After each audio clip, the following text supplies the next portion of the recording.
Yo, what's going on, everybody? Welcome back to the show, Lakeshow Digest. I'm your host, Mateo. We haven't done a show in a minute. The Austin Reeves game winner against Dallas was our last show, and that was about 2 or so weeks ago. Since then, a lot has changed with the team. The Lakers are 3-6 in that time span since the Austin Reeves game winner. They went on a 5-game losing streak right after that. That was in large part due to Anthony Davis going down with an MCL injury. Thankfully, it wasn't a tear, but AD going down has led the Lakers to get more experimental with their lineups. And what that's turned into is a complete embrace of small ball. We're seeing LeBron starting at center, and we're seeing some pretty good developments in that despite the 5-game losing streak. We're going to get more into that today, and we're going to talk about last night's win over the Timberwolves, as well as us trading Rajon Rondo for essentially an open roster spot.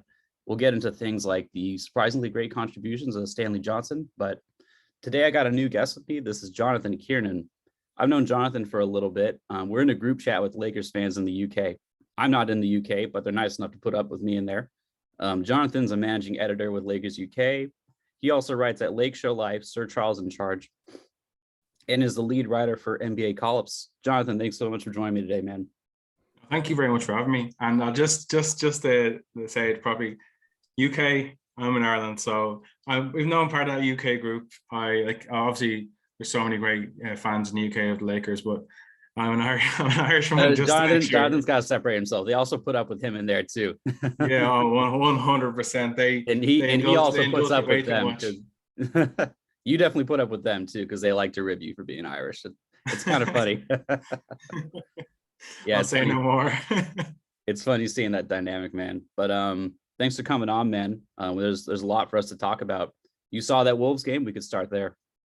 Yeah, absolutely. I think I was speaking to you before the game. Like, if Cat was going to play, I think it was going to be a really bad night for the Lakers. But obviously that didn't happen. D'Lo didn't play either.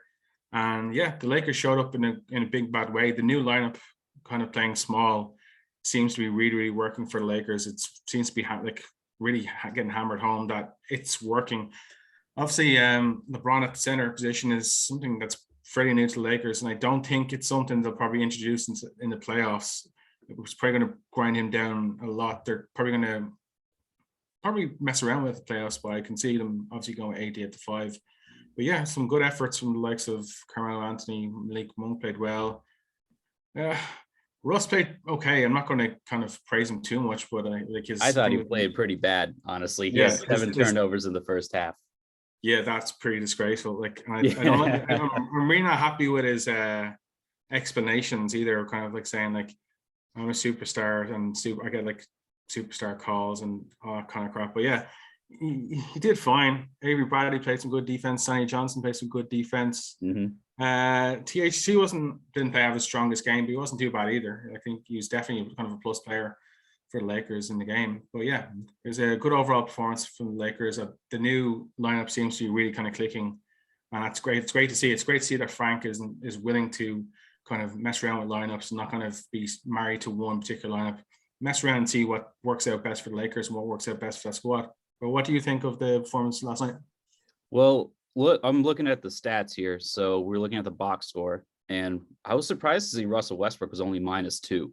What was surprising else was I kind of like looking at plus minus. I know some people don't put too much stock in it, but I think it tells you something.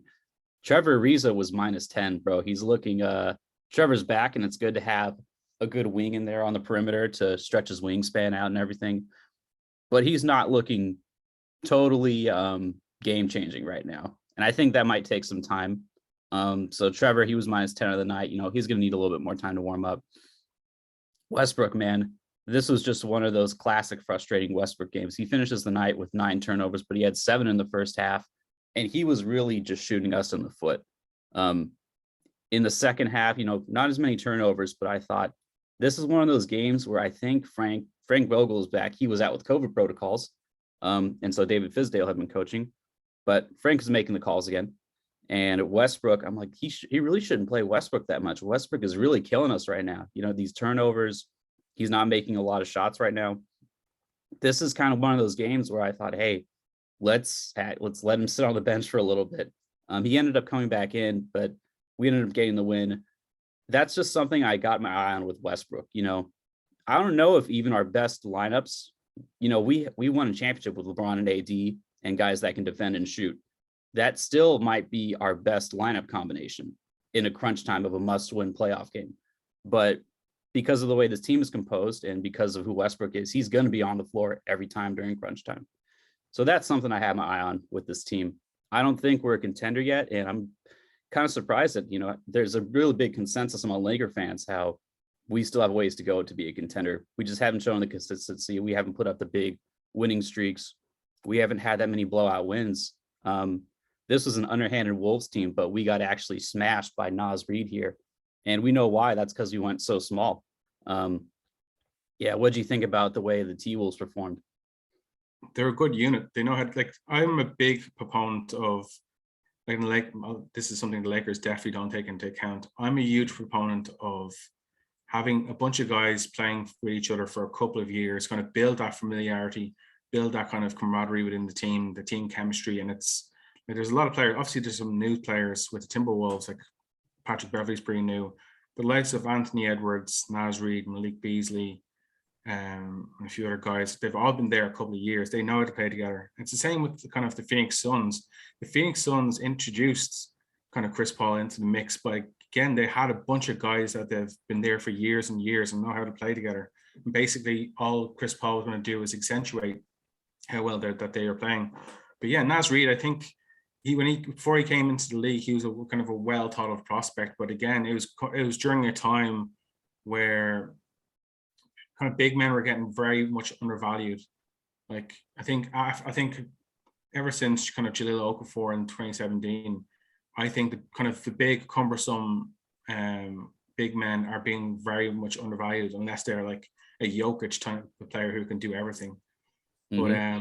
But Naz Reid, he's just a big, strong dude. He's going to back you down in the post. He's going to smash you to bits if he can, and he's going to grab some boards. He does what he does. He's not going to set the world on fire. He's not really going to be much of a three. He's okay 3-point shooter. He's not spectacular, but he's just going to kick your ass down the low post. And if LeBron James, who obviously is a beast himself, he's probably going to eat, because he's about 6'10", I think, maybe 6'10", 6'11". He's going to back him down and kind of do what he wants there. He was getting back down. Did you see those couple of possessions where Naz just, he basically bullied LeBron? I think more so LeBron realized, I think he's going to start realizing the second he starts playing teams like maybe Bam in the Miami Heat, maybe Jokic in the Nuggets. He's going to realize that this is going to be a short-lived kind of tenure, maybe down the low post or at the center. There's a reason why AD does not want to play the 5. He keeps saying if they want me to play the 5, I'll play the 5. But then he kind of, when they signed DJ and he brought back to White, he was also turned around to Blink and said, thank you so much for bringing these guys in. I don't really want to play the 5. Mm-hmm. And LeBron's going to realize that if he keeps coming up against kind of guys like Naz Reid or against Jokic or against I'm trying to think, even Joel Embiid. Even if Kat came back in and was playing there, I think LeBron would have to rebring his lunch, because they're going to try and back him down as much as they can, because they do outweigh him by about 20 pounds. And that's he's not used to that. He's used to being the bigger guy because he's marking small forwards or power forwards, and they just get they're about the same weight as him, but he's probably a bit stronger in terms of just physicality. But yeah, against centers, he's going to get his ass handed to him 9 times out of 10 if they're bigger than him. So yeah, I think they did pretty good all in all. I think you're kind of spot on. Obviously Anthony Edwards is a good player. Patrick Beverley is a good defender. They have a good bunch of good players, but we should have created more distance between us and them. They're missing their 2 best players. Well, arguably the 2 best players.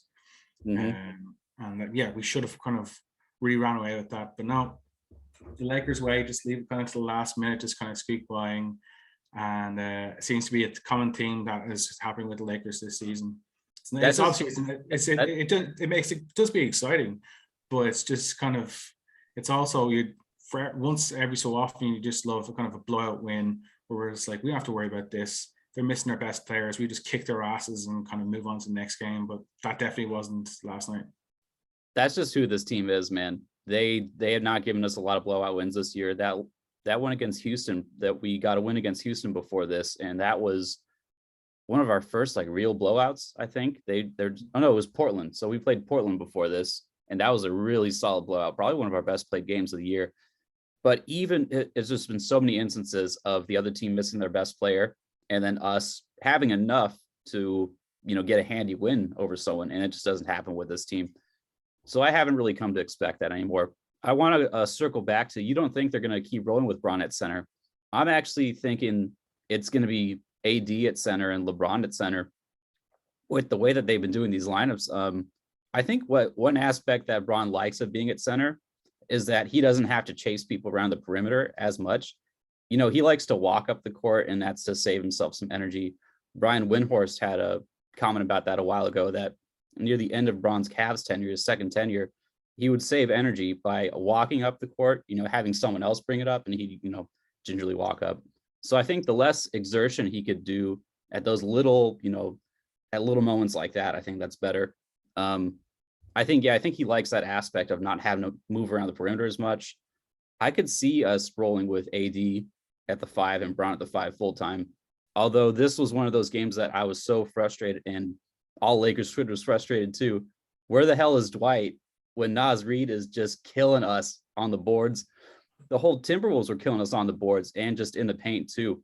Now, what I thought was the real difference maker was the Lakers just turned up the intensity in the fourth quarter, man. Let's talk about that a little bit. I think it all started with LeBron's defense. He got really active defensively. He was flying around. That filtered down to guys like THT. I saw THT jumping lanes and stuff. The team really just activated themselves defensively. And whoever got tickets for that game, they definitely got their money's worth, I think, for that fourth quarter. No, definitely. I completely agree with you. The thing that's probably the most frustrating thing about the Lakers this season is when they turn it on defensively, they're a really good team. Like, they're really kind of locked in. Not even, I wouldn't, lockdown might be a bit strong, but they're like a really solid defensive team. They have the players that are capable of doing it. THT, very solid defender for his age. LeBron, good defender. I know this is kind of blasphemy, but Carmelo's not a bad defender. Like, he's got really solid length. He obviously, it's more so effort about him. And the same with Russ. If when the Lakers made the trade for Russ, I did like a deep dive on Russ. And when he switches on as a defender, he is legitimately a really good defender, but it's few and far between. He just overexerts himself on one side of the ball and doesn't really kind of focus. Like, his concentration is, I hope we can curse in the podcast, is dog shit. Like, his concentration on defense. You can curse on the podcast. We curse all the time. It's so bad. It is so bad. It's borderline criminal. Like, he takes his eye off his own man and just is ball watching so often. Like, for a superstar player, like a former MVP candidate, that shouldn't be acceptable. That shouldn't be acceptable for like a rotational player, let alone a guy that's meant to be a superstar. But yeah, the Lakers have some really kind of good kind of defensive pieces. I still think something that's going to bite them in the ass, especially the longer the season goes on, is that the roster is pretty old. But I think we're probably going to talk about this soon enough. The introduction of Stanley Johnson into kind of the Lakers roster is going to be really, really beneficial, because younger guys are going to kind of more legs underneath them for either the entirety of the season or even for the playoffs. They're going to be hungry. With kind of older guys like Trevor Ariza and Kent Bazemore, they've been there. They've done that. They've kind of got the t-shirt, and they haven't got the same hunger as a young guy like Stanley Johnson who wants to be in the league. So yeah, I think that the Lakers team has some interesting defensive pieces, and they can lock up teams if they really want to do it. But I still think they're one piece away, and I think they're more than likely going to make the trade to get it done as well. Mm-hmm. We're talking about defense, and I think I want to give a shout out to Malik Monk. I think he's improved as a defender since he's gotten here. Do you? Yeah, I definitely think he's improved as a defender. I think with Malik, I was saying this to you before, I think he is one of the few guys who genuinely took a pay cut to come to the Lakers. Mm-hmm. I think he took the biggest pay cut for sure, because he could have gotten, if someone believed in him, they could have given him, I'd say, like 10 mil a year or something like that. Oh, I'd say 5 or 7 for this season, if like easily, very easily. And if a team needed kind of solid scoring, 10, absolutely. But he's going to make that back in spades this coming off season if he keeps this level of play up. I think he knows that as well. And I think he seems like a young player who's kind of malleable to actually working hard. He wants to be better. There's a lot of guys that go into NBA and they've been told they're amazing since they were kids, and they kind of rest in their laurels and just like, I'm an NBA player, I'm getting a paycheck, I'm gonna like, my talent is going to carry me a long way. Malik Monk, for his size, like he's 6'1", 6'2", I think. He's real small, but he's just playing shooting guard. He's for shooting guard, he's a really small shooting guard, but like his vertical makes up for it, his effort makes up for it, his ability to kind of want to get better. Like I'd say he's one of these guys who's just connected to the hip of Phil Handy and just wants to get better each and every day. He wants to go to the film room and kind of study up and wants to get better. But yeah, absolute huge shout out to Malik Monk. He's been probably the main bright spot in this Lakers roster, not named kind of LeBron James or Carmelo Anthony. Yeah, or AD. I suppose AD's been kind of up and down, but yeah, he's been that bright spot. And like it says, I always find it really funny. Like people are saying, "Are we sure the big three isn't AD, LeBron, and Malik Monk?"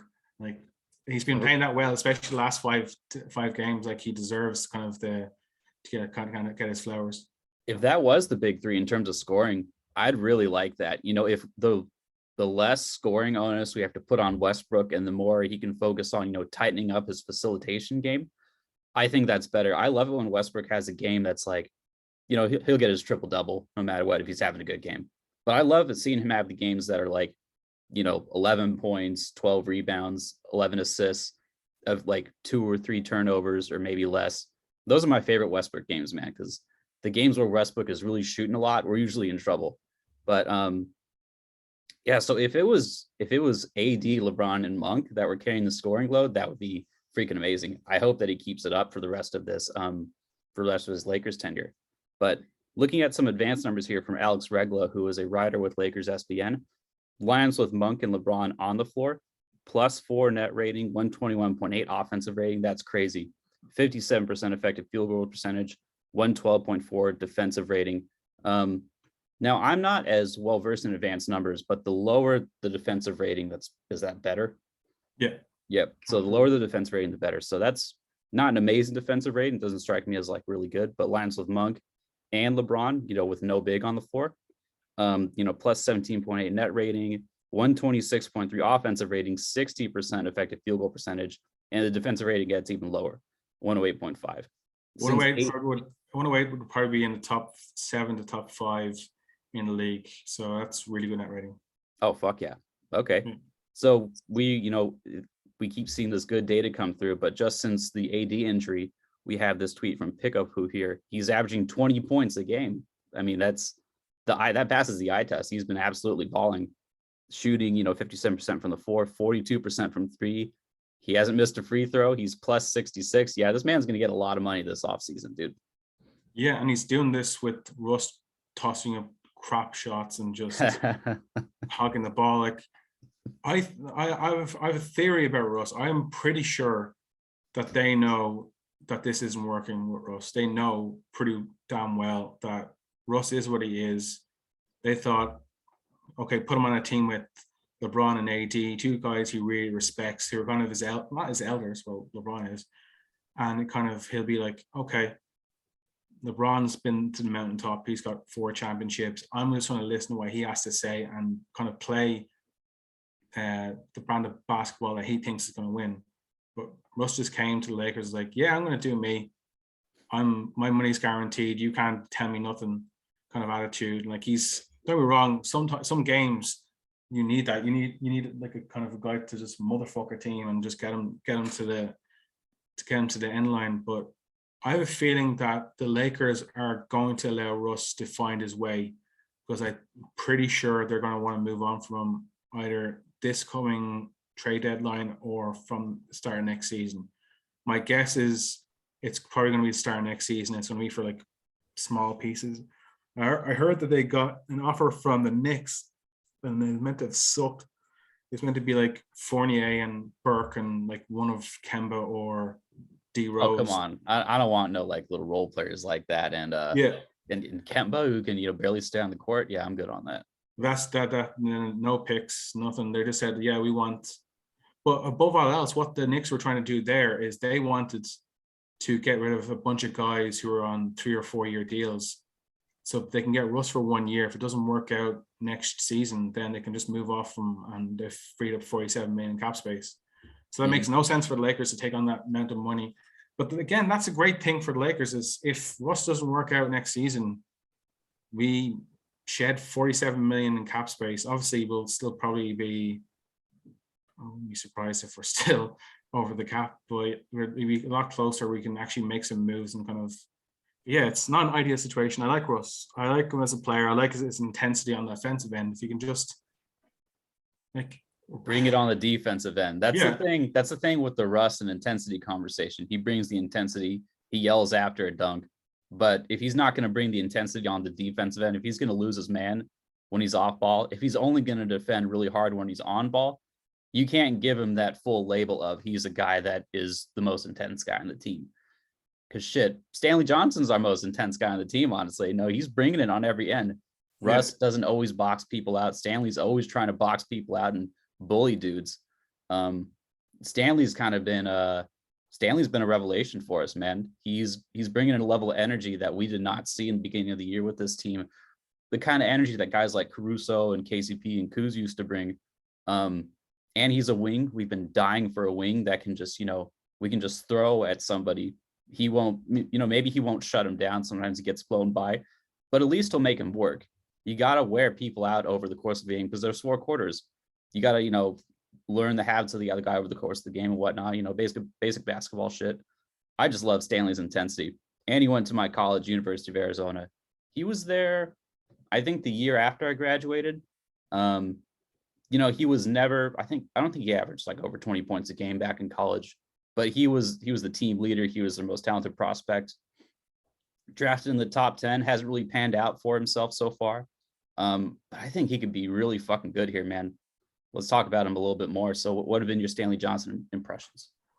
I've loved him so far. Like the hardship exception that's been created due to COVID has definitely, obviously we've missed a bunch of guys over the course of the season, like who've went out, like Austin Reeves, a bunch of guys who they've been robbed of like maybe 2 weeks of them. But this is something that has been really beneficial for Stanley Johnson to come in and really kind of, I'm not saying make a name for himself, like he wasn't, like he's a recognizable name within the league for people that know basketball, but it really showed that like his hunger comes across more than anything from game to game. His hunger just kind of, he realized that he was basically kind of out of the game. He wasn't out of the game, but he was kind of on the periphery, kind of on the outside looking in, and he really needed an opportunity to get with a team who's going to believe in him, who's going to give him a chance, and who's going to kind of maximize what he does best.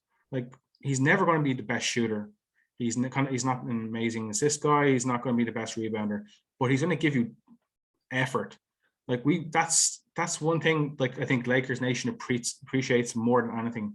Like AC was never the best player on the Lakers team, but we loved him because he worked his ass off. He never didn't. He never not gave effort. Yeah, that might not be the greatest grammar, but he was giving effort every possession, both ends of the floor.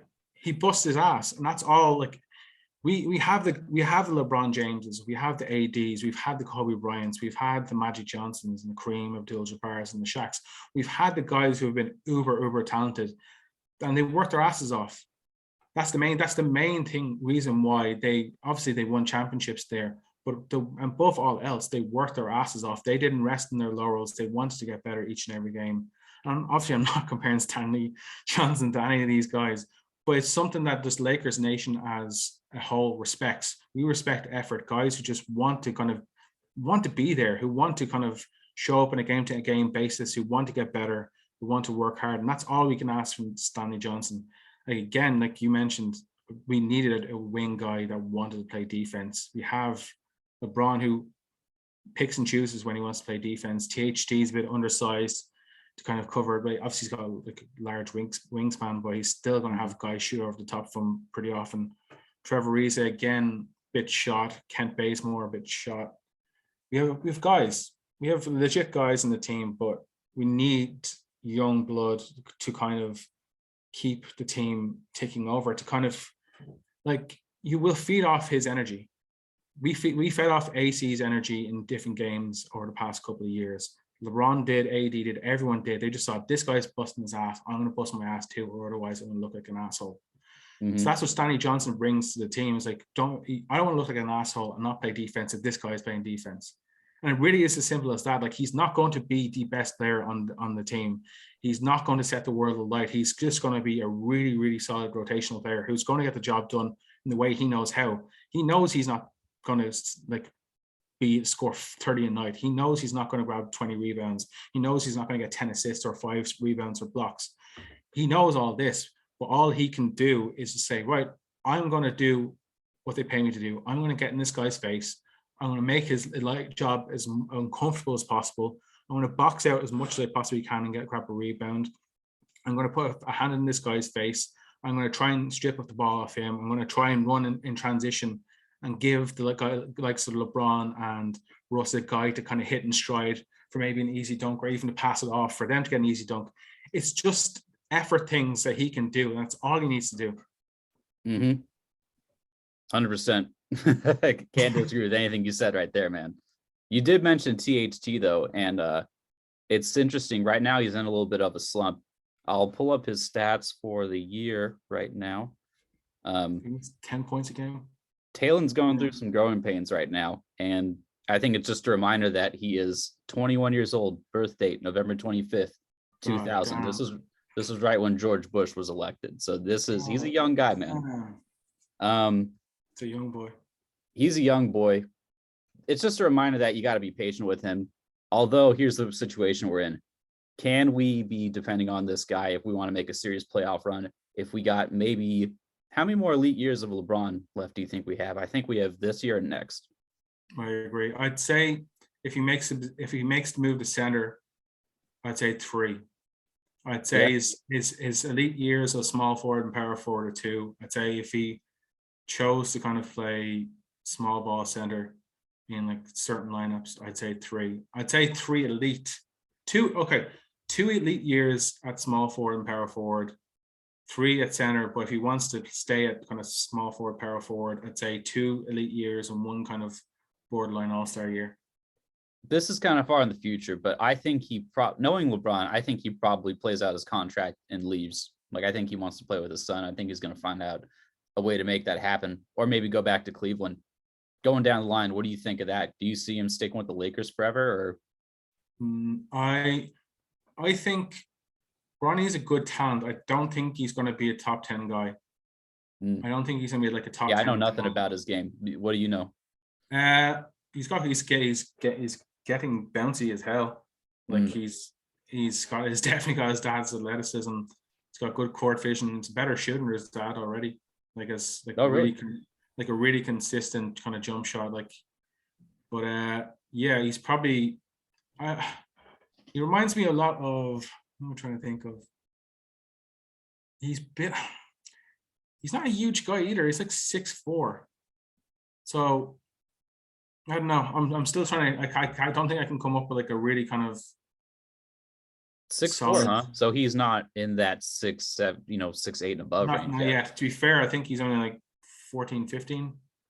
Oh yeah, that's right. Yeah, he's like early in high school. He's probably he's like 16 or something. Yeah, he's still a young guy. He's got a lot of growing to do. And if his dad is like 6'8", 6'9", I'd say he's gonna be 6'7" easily. And like he's only starting to get athletic. That's gonna be an exciting time when Bronny gets to the league.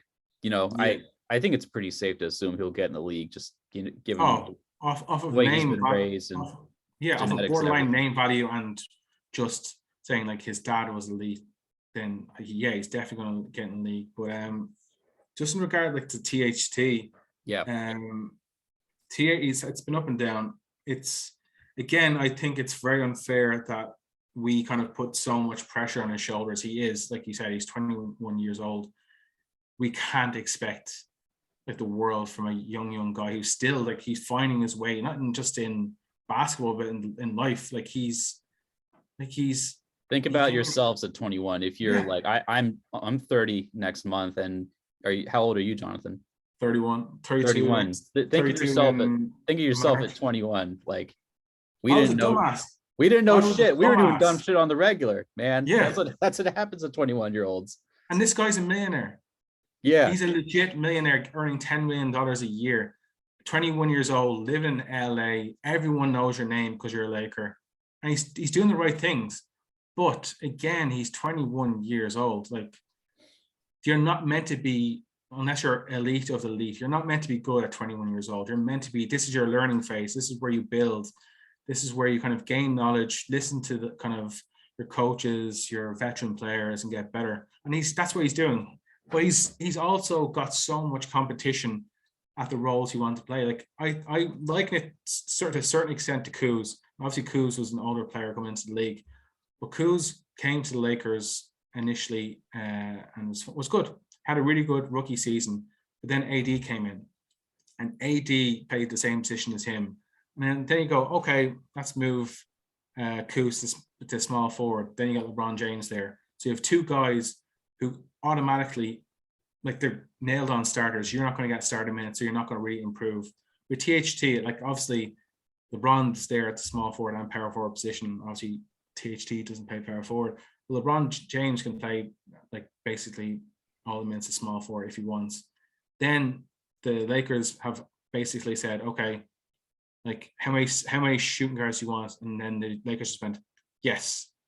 Basically, give me all of the shooting guards. Like Wayne Ellington, yes. Kent Bazemore, Malik Monk, Kendrick Nunn can play there. Russ, if at push, can play there. So he's just fighting for minutes that he, at this stage of his career, he just needs, and he's not going to get them because right now Malik is balling. Wayne Ellington is more of a fit in terms of spacing out the floor.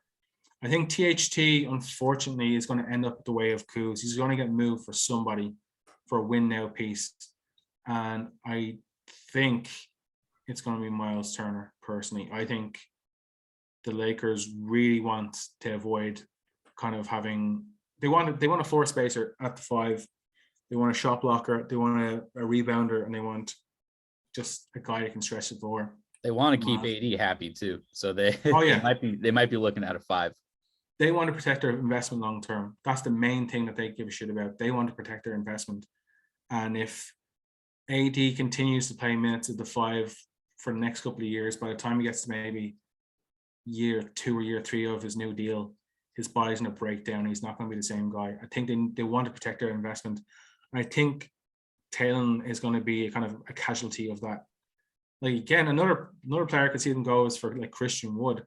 Like Taylor Horton Tucker and maybe Kendrick Nunn, or no, actually I think you could do Taylor Horton Tucker on, like, DJ, get rid of his ass, and that like a first, and that fits in terms of, like, salary cap, so you could get that. I'd do that all day and every day and twice on Sunday. I just don't think any team's going to want DJ. Getting rid of DJ is priority number 1 for me. That's what the first is for. And for the nation, yeah. God damn it, we got to give up a first so we can get rid of DJ, who we signed on our own will, on our own volition. Yeah. God, bro. DJ is just like, it made sense at the time. It made sense at the time, but, like, now looking at it, it's like, what have we done? To me, it didn't make sense because he's been playing bad for years, and every fan base that has had him has been like, get this man off the floor. You know, he used to trend on Twitter like Rondo would trend during the regular season. Like, you would just see, you used to see get Rondo trending, and I thought that was hilarious back in the day. But you would see things like DeAndre or like get DeAndre. Fuck, man, we got to get rid of him ASAP. But going back to Taylor, I'm glad you brought up Kuz. I sent out a tweet yesterday saying that his situation reminds me of Kuz's before Kuz got good at doing the little things. Basically, you have a lot of people who play your position. You're a young guy. You show some offensive potential, but you're in a slump right now. You need to figure out other ways to contribute to the game. I thought he had some good defensive moments yesterday, but the thing with Taylor is it's kind of like a hangover. The only thing that's going to make it better is time. You know, you can't really rush it. Beer. Yeah. Taylor hangover Tucker is basically what he is. Yes.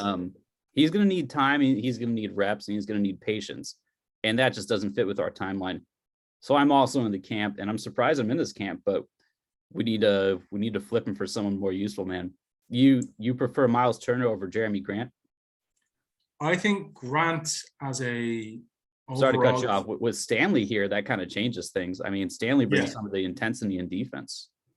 I think Jeremy Grant is a better overall fit for what the Lakers might potentially want to do, but isn't having a great season. He's having a pretty decent season, like he's averaging, I think, 20 points a game, but he doesn't look the same level of defender. Obviously he's injured now, but when he was playing, he didn't look the same level of defender as he was previously. For me, Myles Turner makes less. It's under contract for 2 years, is a shot blocker who can keep AD out of the paint, who can shoot the three ball at a pretty decent rate, who is someone the Lakers can keep to AD going forward, like long term, if they really wanted to.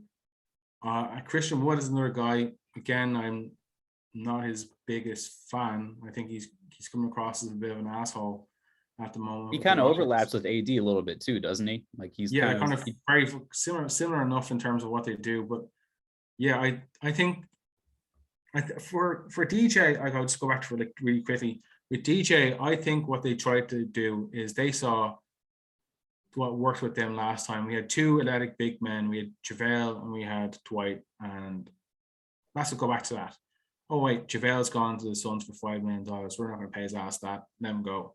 Let's just get another athletic big man who can do basically the exact same as JaVale. And they're like, okay, let's get DJ. He's cheap. That'll do fine. Not realizing that basically DJ can you get like a quarter of JaVale's effort with DJ's thing. And DJ can barely jump over a phone book at this stage. So like he can't grab a rebound either, dude. That's like one of my most frustrating things. Yeah. If he does manage to jump over a phone book, he's got the butterfingers. You know, he just always lets go of the ball. Like it's the one thing that I it's like me throwing stones at glass house. Like I'm not athletic at all. Like I'm a 5'11" white guy. Like I'm not going to be winning any kind of dunk contests. But I think one of the things that has been plaguing DJ's career, his entire career, is questionable basketball IQ. And I think when his athleticism finally left him, he was left with not much between the ears in terms of high basketball IQ. Like he's not going to make elite reads. He's not going to look at a defense and saying, this guy's shifting over. I'm going to kind of move up, like push up a little bit, push them out towards kind of the corner. Like he's not going to think about these different things. He's just going to be like, here's the basketball. What he is going to do is he's going to yell ice, and that's about it. Yeah. Ice, ice, ice. And then he's going to yell ice. He's going to jump too short, and then he's going to let go of the rebound. So if you'd like to take DJ in a trade, please, you're our guest. My favorite thing about that, like I'm glad you brought that up. Like someone goes, ice, ice, ice. And it's like, I remember someone Twitter comments going, does he mean like isolation or ice for his knees? Like he's that, like his body's that fucked. Does he need Phil Handy to run out there with ice? Like, ice, ice, ice. That they might be onto something there. Yeah. Man, I would love to get rid of DJ ASAP, but I just feel like he's stuck to our team. Like he is I'm expecting him to be on the roster at the end of the year. I think he's going to be too hard to move.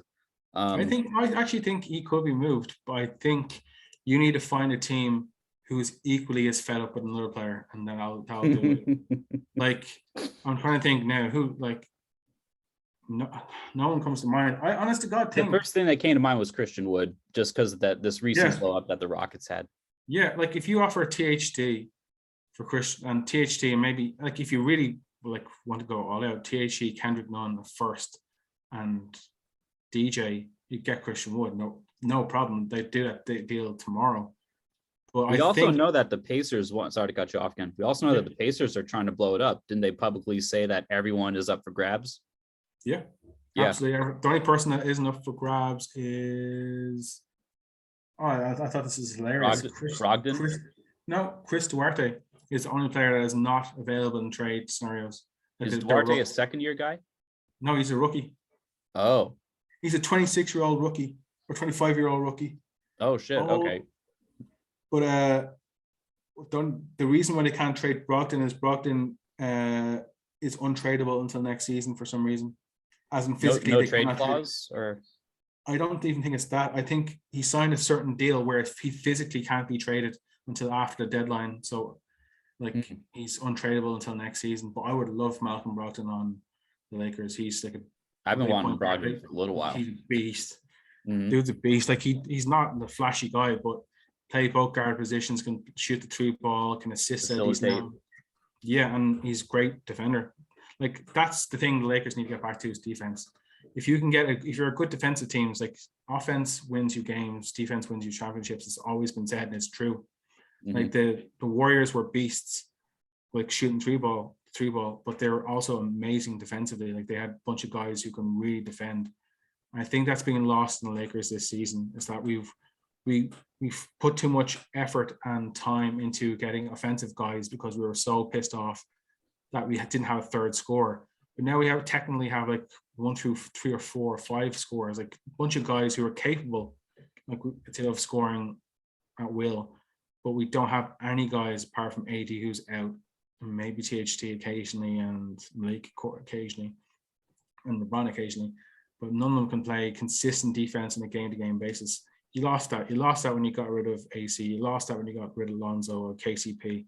You lost a bunch of kind of defensive pieces who, while they weren't world beaters, they were guys who are tone setters. Mm-hmm. That's like, Stanley Johnson, and it sounds really sad to say, is a tone setter for the Lakers. And that should never be the case. You're a rotational guy who's on a 10-day contract should not be a guy that's setting the tone for the rest of the team. It should come from like even Russ. Like, Russ is elite. We thought Russ was going to be a big tone setter for. I mean, that was part of the sell of Russ. His quote unquote intensity is going to be a tone setter for us, especially in something like the regular season. But then now they're watching him not trying on defense, and like, why would we? If one of our main superstars is not going to play defense, why the hell should we? Mm-hmm. Well, like, you look to your best players in like the times of crisis, and if they're kind of, their heads are dropping, your head is dropping. If they're not like shooting the ball, you're not going to shoot the ball. If they're playing bad defense, you're not really going to kind of be like, oh, I'm not going to play defense for this guy. If he's not going to play defense for me, like, and he's getting paid way more than me, why the hell would I play defense? Like, you need a bunch of guys like AD showing up every possession, kind of boxing out, throwing elbows, just get greasy with it, get dirty. Like that. I want the Lakers to be like the fucking Pistons, like the bad boy Pistons, throw elbows, do everything, just give a fuck. That's all I want. That's all we want as Lakers fans. Give a fuck, and we'll love you for it. That's all. Yeah, I know there's been some games, and even going back to last year, where they just, put up a shit effort, and then it's like, all right, now I know everyone's hurt, everyone's in COVID, whatever, but if you give a shit tonight, I'll be happy. Lo and behold, most of the times they didn't end up giving a shit. But this is all a really interesting conversation about, like Myles Turner. When you brought him up, the one thing I had in mind was, how well do you know his game? Would you consider him a smart defender, like someone we could trust in a playoff series? Absolutely. I think because we need low mistake guys, dude. Because Westbrook, for all the great things he could bring during the regular season, he's looking like he's going to be an obstacle in the playoffs for us, because of everything that he brings a lot. He takes a lot off the table as well. But what were you going to say? I think Myles Turner negates some of Russ's bad tendencies, as in what the Lakers truly need, like what any Russell Westbrook team has always needed, is to surround the guy with shooters. That's all you need. To make Russell effective, you need, at the very least, the threat of him passing it out to the wing and that guy shooting the ball and making a shot. You need the threat of it.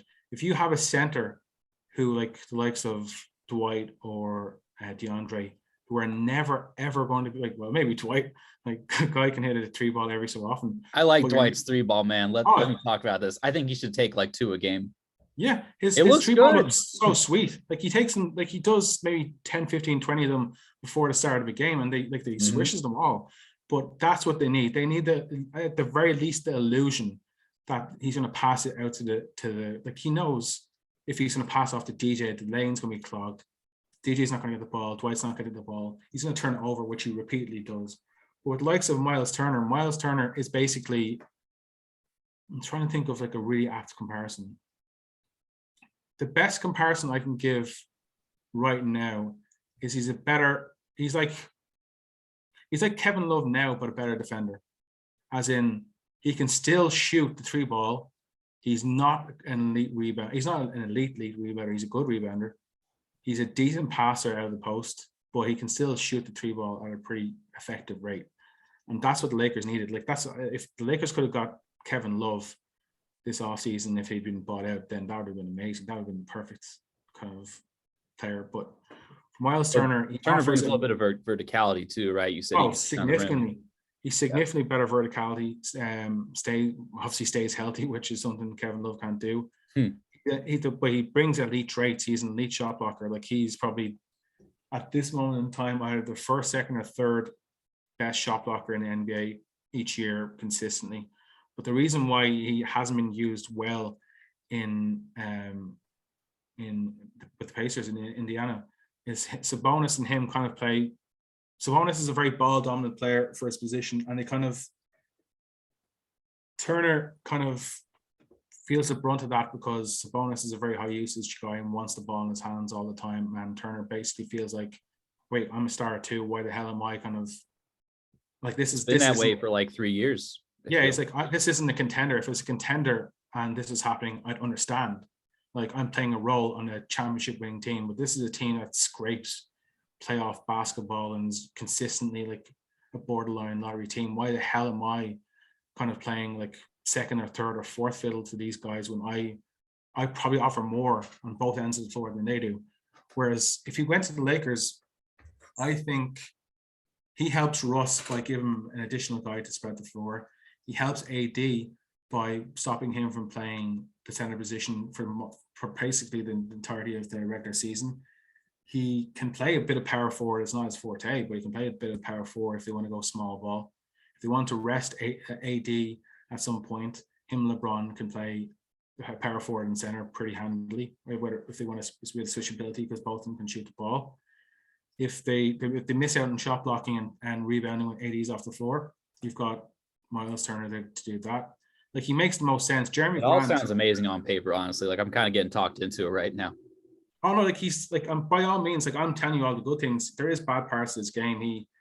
He's quite inconsistent in terms of his scoring effort and his rebounding. His shot blocking is the only thing that's pretty consistent.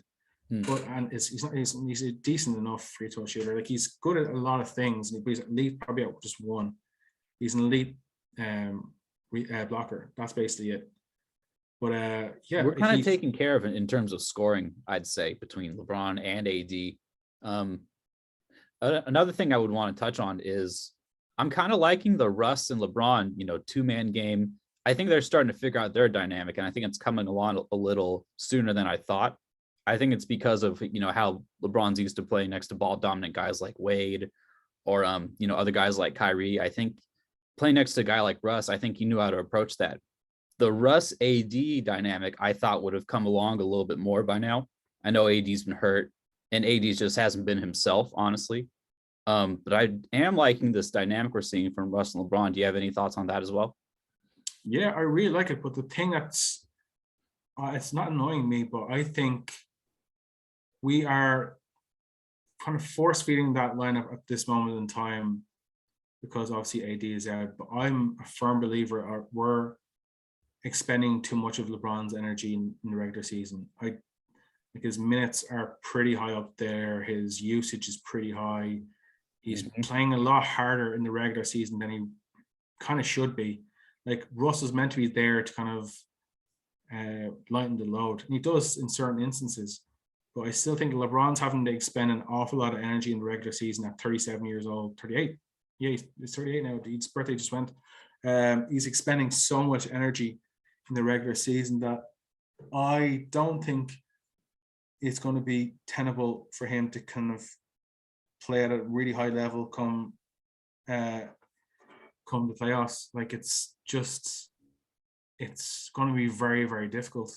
It's because of that I'm a little more forgiving of him not closing out on a guy in the corner, or him, maybe one little fuck up here and there. I'm giving him a little bit of leeway because he's doing so much on offense right now.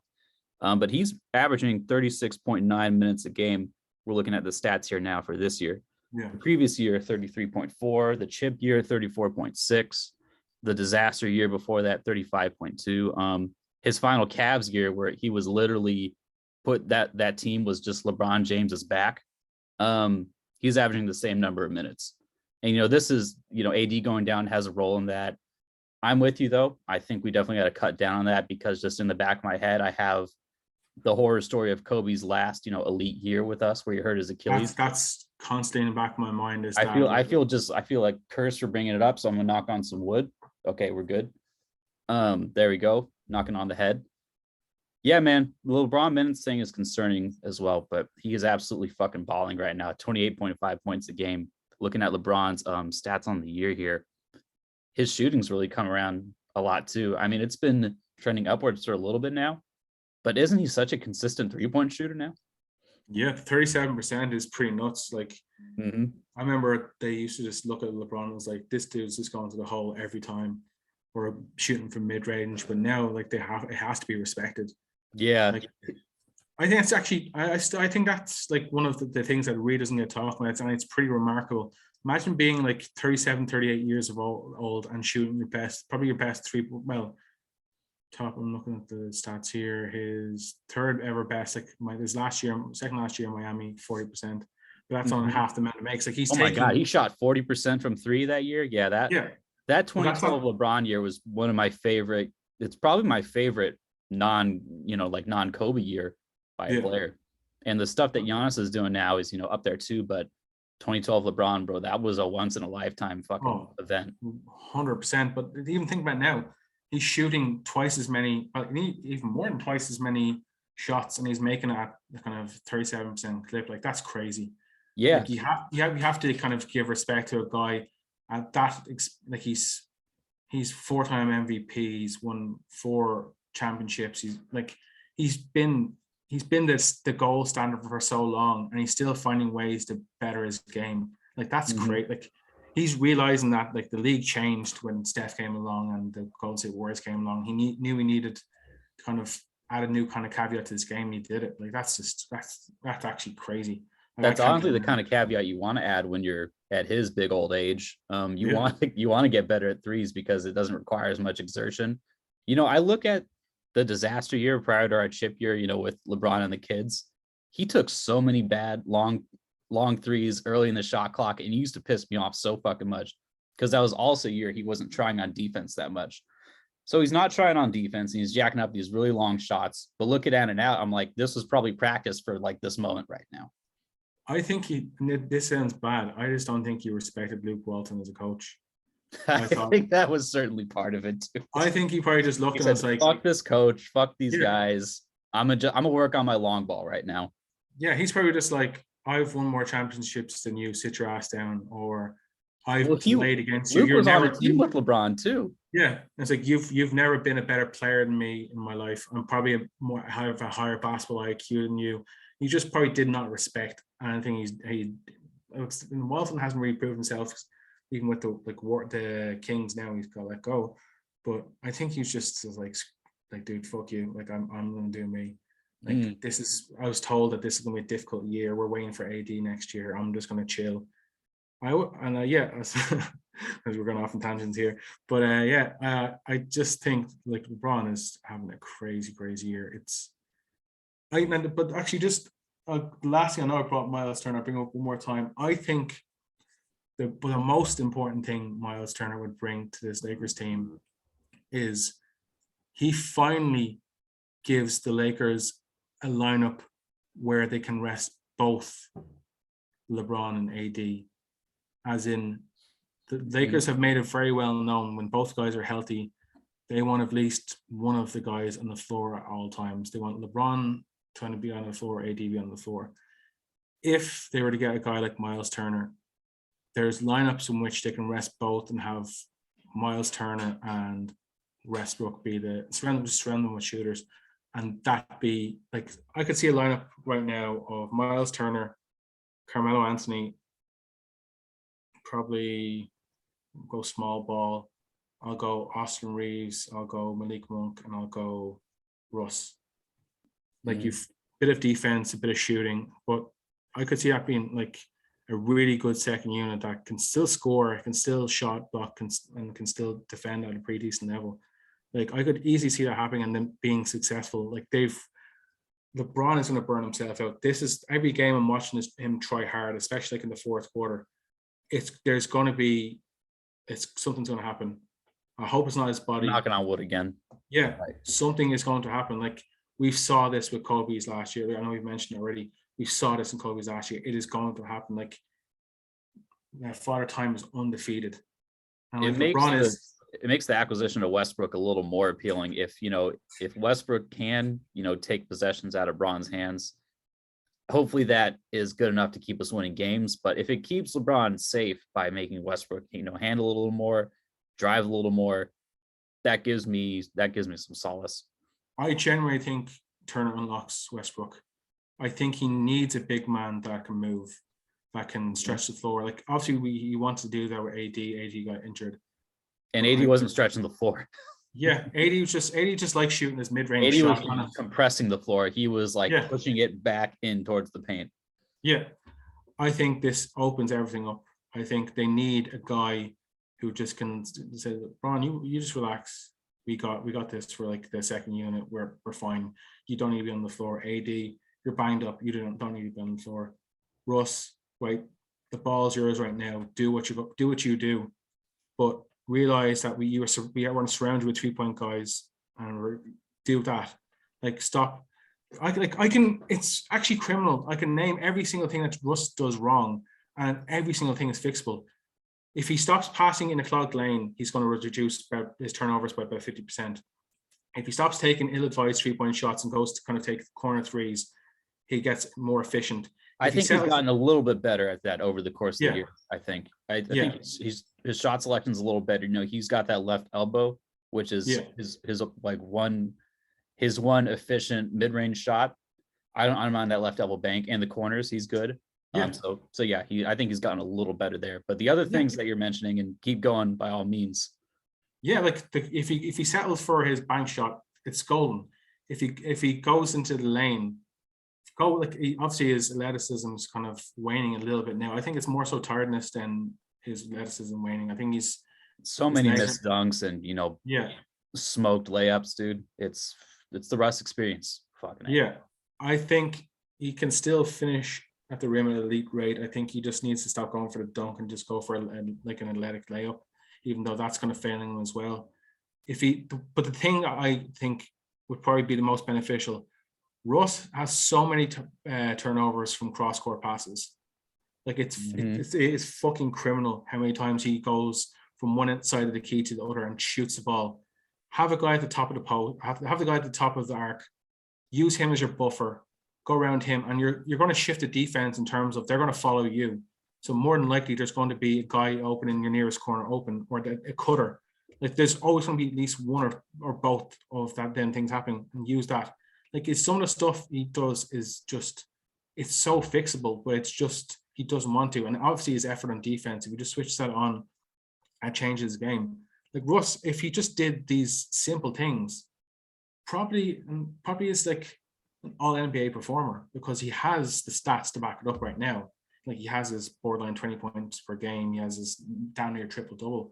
But if he just stops with the stupid turnovers, stops taking bad 3-point shots, I can now understand why so many teams have been frustrated with him. Like he is, when he's quickly understood the Russell Westbrook experience. Like one game in, I think I was like, okay, I get about 60% of this, and 3 games in, I'm like, I completely understand the Russ fucking thing. Criminal.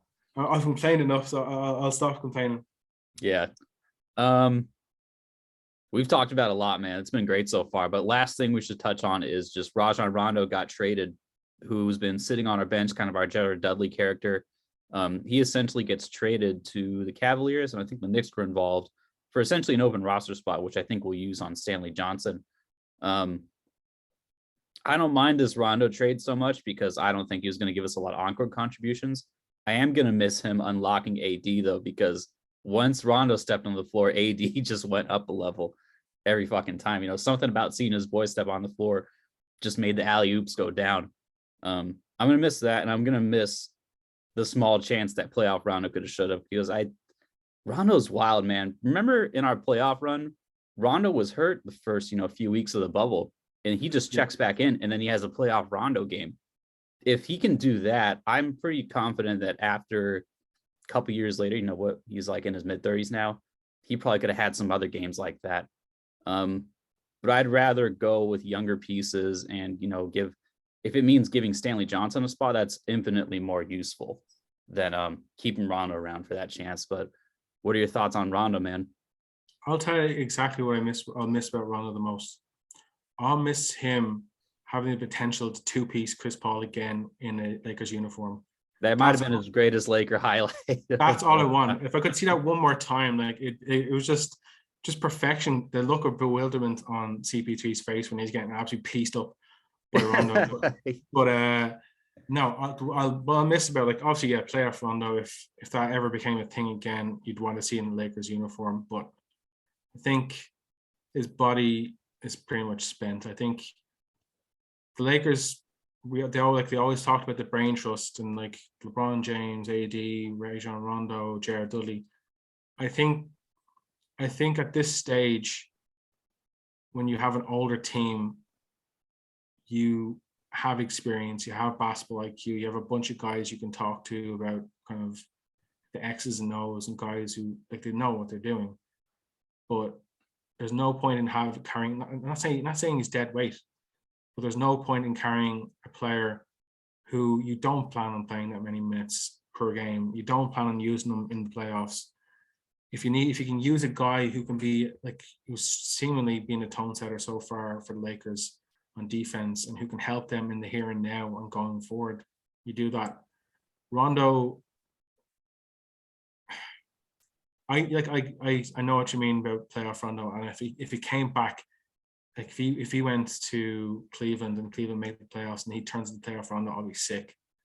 I will be sick if that happens, and I'll just be like, God damn you, Rondo. Keep your eye on it, because I don't think it's out of the question, honestly. No. Rondo is an enigma, dude. No, and I think that team in Cleveland is perfect for him. Like, they have a bunch of three-point shooters. They have a bunch of young guys who can do all the running. You can literally just dribble the ball up the court and go, there you go. There's the ball right into pocket for you, Kevin Love. I will say he's gonna have some ugly moments for them though in the regular season. That much I know. 100%. And they can go, oh, Jared Allen, you're kind of just setting a pick and roll. There you go. There's a nice lob for you. Mm-hmm. Like Evan Mobley. Oh, that's gonna be nasty. Jared Allen and Rondo throwing the lobs to him. Yeah, man. Yeah. Then you have Evan Mobley, really good player. Then is it Darius Garland or injured, or is it Sexton's injured? Sexton's out for the year. And yeah, Darius Garland. I think then you have Rick. Like, if Rubio's healthy, like, they wouldn't sign Rondo. But yeah, that could be a dangerous team. But I think his time was pretty much done with the Lakers. You need some young blood there. Mm-hmm. You need, and like, when Kendrick Nunn comes back, Rondo is pretty much obsolete. Like, you have Avery Bradley, you have Russ, and you have Kendrick Nunn. You're going to be the fourth guard on a point guard there, and that makes no sense for you. You can't really play any other positions. If you want to go to shooting guard, you have a bunch of guys there. You are going to be pretty much a non-factor until the playoffs, and at this stage, you can't, like, the Lakers are in a stage where they might not even make the playoffs if they keep playing kind of borderline. We need useful guys, especially with the randomness of COVID protocols. You just never fucking know, man. Yeah, 100%. Mm-hmm. But we talked about a lot, man. That was great. I think I'm going to wrap it up now. You got any final thoughts before we go? Hopefully we make a trade that kind of benefits the Lakers kind of in the short and long term. I know they're looking. I know they're looking. I know they wanted Ben Simmons, but that door is closing by the day because of how badly Russ is playing. I think we do make a trade. I think THT is going to be the guy that they move on from. Probably Kendrick Nunn as well. But yeah, hopefully we get better when we make a trade. We get a win now piece. We win some more games. We kind of solidify like a nice playoff position. I don't want to go into kind of like the playing tournament. Like, I don't want the stress of that. Yeah, but other than that, this Lakers team, if it starts to click, they'll rattle off wins. They have a pretty hard. I think they have a pretty hard end to the season. Like, they have a lot of really good teams that to play. But yeah, hopefully we show up, we make the playoffs, and we win again. But I'm not going to hold my breath. There's too many good teams this year. There's a lot of good teams, and I'm still not convinced we're a contender yet. But I think we have a decent amount of time And with LeBron still playing at this level, there still feels like there's a chance, dude. Mm-hmm. No, definitely. And I think even though he's a clutch client, there's no way LeBron doesn't move on from THT if it means like he gets another chance at a chip. He's dying to match Michael. He wants 5. Well, Michael's got 6, isn't he? 5 or 6? Michael's 6, so Ron would be going Kobe's 5. Mm-hmm. Yeah, Kobe's 5. He wants to get as close to the goal as possible, so people can say like that's me now. But with THT, he's not winning out piece. Lakers need win out pieces. LeBron has always moved on. It just doesn't match up right now. LeBron has always moved on from these guys to make sure that he got win out pieces. Like obviously worked out with the likes of moving Anthony Bennett and pieces to get kind of Kevin Love. But yeah, is Anthony Bennett? Yeah, Anthony Bennett went first overall. God damn, that was a bad pick. But yeah, it doesn't line up at the moment. He'll move on from THT. He'll get his another piece, and they'll probably make it to maybe the semis and get knocked out by the Warriors or the Suns. That's kind of how I'm feeling right now. We can we'll have you back on soon, man. This is great. We'll talk about playoff potential and all that other shit. But absolutely, thanks for coming on, man. Enjoyed it. Thanks for having me. Thank you.